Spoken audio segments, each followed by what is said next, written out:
ოლადები ხომ ყველა ოჯახში მზადდება, მაგრამ არა ასეთი ფუმფულა. არის ერთი საიდუმლო, რომელიც ხდის ოლადებს ბულკებივით ფუმფულას.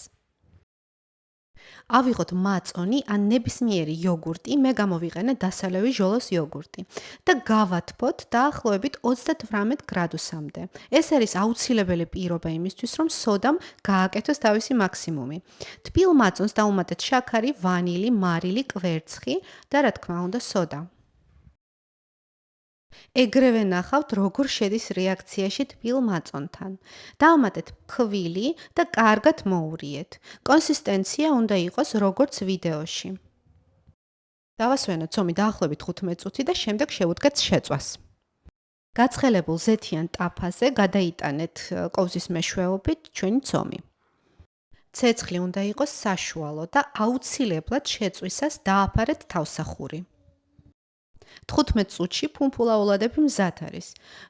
ასევე 15 წუთში ოლადები აღარ არის ხოლმე. მეტი კექსუალური რეცეპტის სანახავად გამოიწერეთ ჩემი გვერდი და გახსოვდეთ, კექსი მხოლოდ სიყვარული.